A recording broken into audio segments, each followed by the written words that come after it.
Hari inkuru nyinshi zivugwa ku rukundo, ariko nke cyane muri zo nizo zivukira mu maso y'isi yose.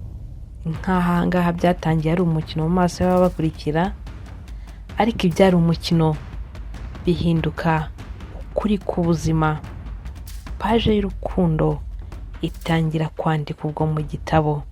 Yaturutse mu rwa Gasabo ajya muri Afurika y'Epfo, mu nzu yuzuye amayobera n'amayeri y'irushanwa. Urugendo rwe rwari rugamije gutsindira igihembo cya The Secret Story Season 2, ariko yaje gutsindira ibirenze irushanwa. Atsindira umutima w'umunyanigeri Mokhtar tariki ya 15 Ugushyingo 2025 mu maso y'isi yose. Umunyanigeri Mokhtar ntiyatinze kwereka urukundo France, amwambika impeta y'urudashira. Ikiganiro The Secret Story gihinduka The Secret Love. Nyuma y'amezi 6 gusa, umuhanzikazi nyarwanda France Mpundu yongeye kwambikwa impeta n'umunyanigeri Mokhtar. Ni ibirori byabereye i Zanzibar ni muri Tanzania. Yabaye indi paje muri zimwe zigize igitabo cy'urukundo rwabo rugiye gushyirwa mu biganiro bigiye kujya bitambuka kuri Canal Plus Magic.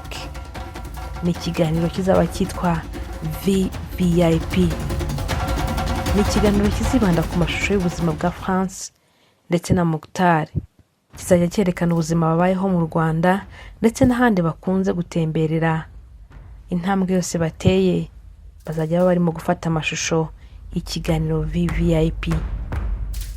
Kimwe mu by'ibanze byo kwitega muri iki kiganiro ni urugendo baherutse gukorera muri Zanzibar, aho Mokhtar yongeye kwambika impeta France Mpundu. Ni impeta yamwambitse mu rwego rwo gushimangira ko yari akomeje ubwo yamusabiraga mu kiganiro The Secret Story ko bazabana akaramata. Mokhtar yafashe icyemezo cyo kwambika impeta umuhanzikazi France Mpundu wamenyaniye muri iki kiganiro ngo kubera ko yamukunze bya nyabyo. Nubwo abarebaga iki kiganiro bo bari bazi ko ari umukino nk'uko ikiganiro cyari giteye. Ubwo yambikaga impeta France Mpundu, Mokhtar yaravuze ati, France mukunzi wanjye, nabikubwiye inshuro nyinshi kuva nahura nawe nagize amarangamutima adashidikanya kuri wowe.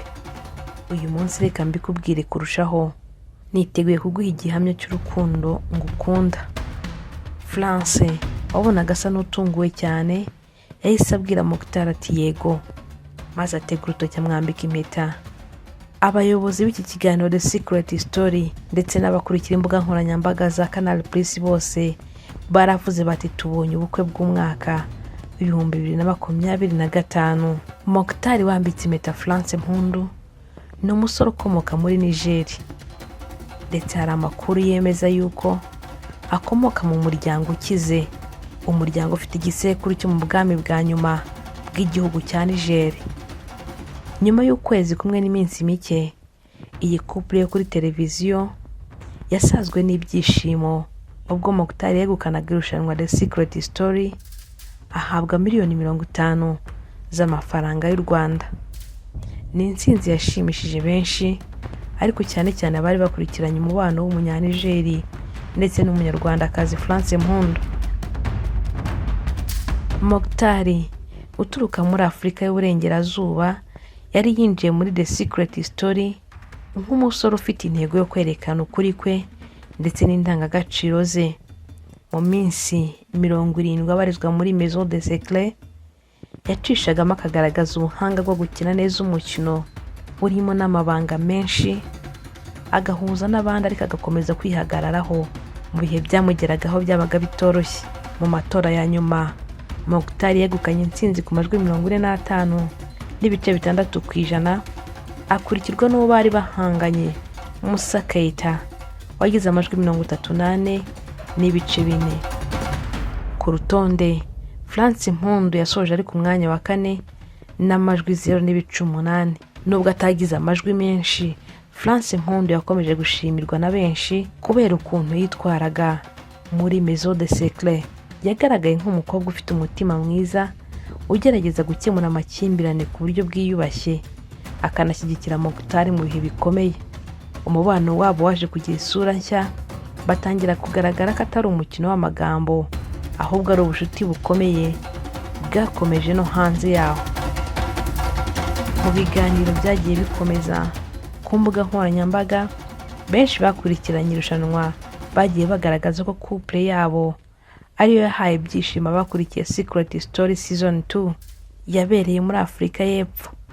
Nyuma y'aho umwaka wari wabanje, iri rushanwa ryari ryegukanywe na Awa Sanoko, umunyamideli wo muri Cote d'Ivoire. Ku nshuro ya kabiri The Secret Story yahuje abantu 18 bari baturutse mu bihugu 16 byose bikoresha Igifaransa, byasize isura nshya ku ruhando rwo gushakira impano n'amateka mu muryango mugari wa Afurika. Kuri ubu abashaka kwitabira Secret Story Season ya 3 barimo bariyandikisha. Nyuma y'amezi 2 abarizwa muri Afurika y'Epfo, France Mpundu yagarutse i Kigali ndetse akomoza ku musore wari wamwambitse impeta. Icyo gihe France Mpundu yabwiye itangazamakuru kashimira Imana kubera umwanya wa 4 yatahanye, avuga ko bitari byoroshye ariko yabashije kubigeraho kandi yumva bimuteye ishema nk'umukobwa wari uhagarariye igihugu cy'u Rwanda. France Mpundu abajijwe ku bya Mokhtar, yavuze ko icyatumye yoroherwa no gukunda Mokhtar bahuriye muri Afurika y'Epfo mu minsi mike ari uburyo uyu musore yamubaye hafi muri iri rushanwa. Ubusanzwe benshi bari bazi ko akundana na Juno Kizigenza, umunyarwanda banakoranye indirimbo bise Over. Yaravuze ati ibi nibyo abantu batekereza kuko yaba nge ntabyo navuze kandi na Juno ntabyo yavuze, ubwo rero ntibyari bihari, ibihari ni ibi. Ntabwo byatinze Mokhtar mu mpera z'ukwezi kwa 12 hari tariki ya 29 Ukuboza 2025, Mokhtar yahise aza kureba umukunzi we mu Rwanda no kwiyerekana mu muryango. Baramwakiriye ariko asubira iwabo. Gahunda yari ukugaruka mu Rwanda tariki ya 2 kwezi kwa 4 2026. Mokhtar yaragarutse yerekana amafoto amugaragaza ari ku kibuga cy'indege mpuzamahanga cya Kigali i Kanombe. Kuva icyo gihe aba bombi bakomeje kugaragaza urukundo rwabo mu mafoto batemberera ahantu hatandukanye. Bidatinze France Mpundu na Mokhtar berekeje ku mucanga wo ku mazi muri Tanzania i Zanzibar, bahagirira ibihe byiza. Basuye ibice bitandukanye ku kirwa cya Zanzibar ndetse mu mashusho bagiye bashyira hanze hari aho berekanye bakorerwa ibikorwa bizi nk'amakacu, aho abasore bo muri kiriya kirwa basimbukira mu mazi bafite ibyapa biriho amazina y'ababasuye. Kuri iki kirwa cya Zanzibar ni naho France Mpundu yongeye kwambikirwa impeta na Mokhtar, bakaba bari gukora n'ibiganiro bigiye kujya bitambuka kuri Canal Plus Magic byiswe VVIP. Mokhtar akaba akomeje kuryoherwa n'ubutaka bw'u Rwanda hari kumwe n'umukunzi we France Mpundu.